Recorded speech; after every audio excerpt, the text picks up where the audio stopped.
(9월 10일) 열리는 J리그컵 4경기 분석해 보도록 하겠습니다. 가시마는 라스트 미닛 골로 인해서 원정에서 승리를 거두는 데는 실패했는데요. 하지만 2차전에서 다소 유리한 고지를 얻게 된 것은 분명할 것입니다. 일단 상대의 공세를 막아내는 4-4기 전형의 안정감은 상당히 좋은 편으로 보이는데요. 결국 가시만도 크로스 위주의 공세로 한 골만 넣는다고 하더라도 이 스코어를 지킬 가능성은 충분할 텐데요. 실제로 이 방식으로 2골을 일찌감치 넣고 잠가 승부를 이긴 경기도 나왔었습니다. 나고야는 현재는 공, 수가 모두 문제입니다.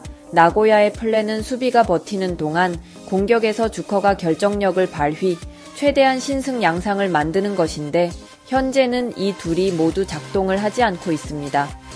일단 주커가 7월 초에 열린 경기 이후로는 어시스트 하나를 기록하는데 그치고 있고 수비도 시즌이 진행될수록 체력적인 부분에서의 난조가 꽤 있습니다.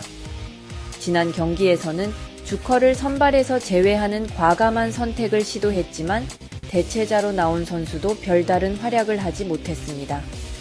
일단 나고야가 공, 수에서 모두 하자를 보이고 있다는 것이 이유이며 특히 강점인 수비가 시즌이 지날수록 불안해지고 있다는 점을 중시했는데요. 득점력이라도 나고야가 따라온다면 모를까 주커의 침묵이 지속될수록 나고야의 애간장은 타들어가고 있는 상태입니다. 요코하마 마리노스는 지난 경기에서 맞불을 놓은 삿포로의 약점을 잘 이용해 2골을 넣는 성과가 있었습니다. 그러나 요코하마 마리노스의 수비가 매우 불안해졌다는 점은 확실해 보였는데 3골을 내려주면서 3연파에 빠지게 됐는데요. 사실 리그에서도 17위 팀에게 연속으로 패했고 이 과정에서 다실점이 동반되었다는 점을 감안하면 요코하마 마리노스가 삿포로의 공격성을 조심해야 할 이유는 충분할 듯합니다. 삿포로는 3대2로 겨우 한 골 차이의 승리를 거두었으므로 삿포로가 지키기보다는 공격성을 보이면서 스코어 차이를 더 벌릴 가능성이 높은데요. 그동안 리그에서는 득점력의 부재로 인해서 9경기 무승기라는 아쉬운 결과를 맞이했는데 리그에서 4대0으로 대승을 거둔 이후로는 혈이 뚫린 느낌입니다. 특히 스토퍼들이 올라가면서 MF 싸움에 가담해 요코하마 마리노스의 중원과도 싸움이 된다는 것이 긍정적인데요. 물론 요코하마 마리노스가 정교함으로 이를 이겨낸다면 리베로 한 명이 넓은 범위를 커버해야 하는 단점은 보여줄 수 있습니다. 요코하마 마리노스는 역전이 필요하고 삿포로도 스코어를 더 벌려 여유 있는 상황을 만드는 것이 목표인데요.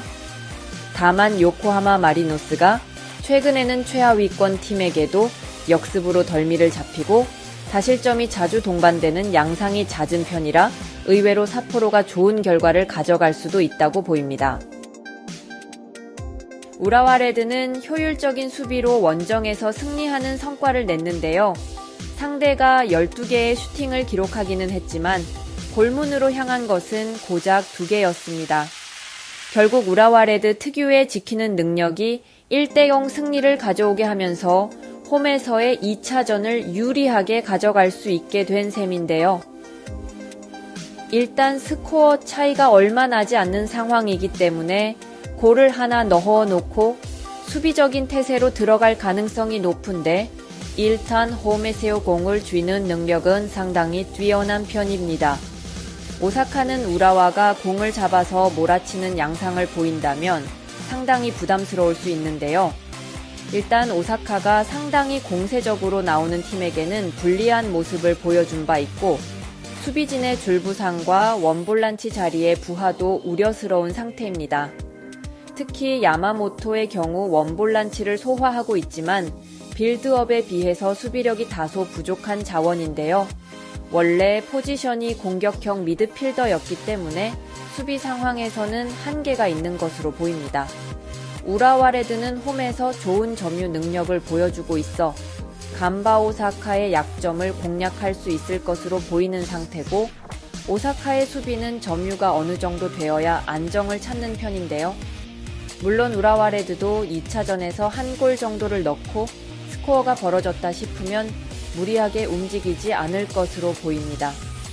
그동안 상성에서 앞섰던 후쿠오카인데요. 그러나 1차전에서는 FC 도쿄의 전술이 바뀌자 이를 공략하지 못하고 승부를 내주고 말았습니다.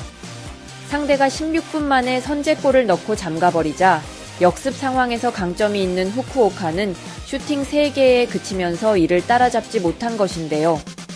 문제는 지키기만 해도 되고 원정 리스크를 지려고 하지 않을 FC 도쿄가 90분 내내 2차전에서는 수비적으로 나올 수 있다는 것입니다. FC 도쿄는 앞서 언급했듯이 지난 경기에서는 상성을 극복하는 모습이었는데요.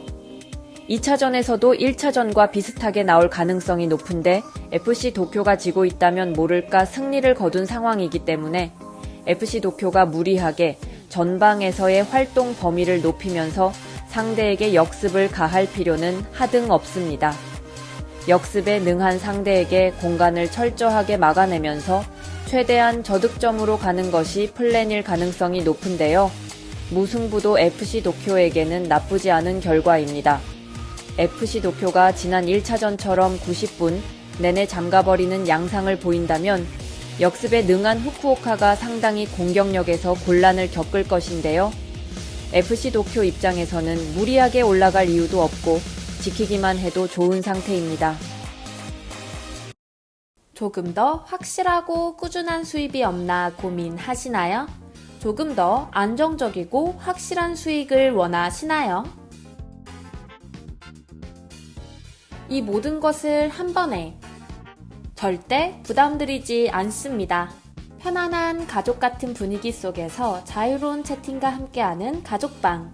늦은 밤, 새벽, 이른 아침 언제든지 부담 없이 문의주세요.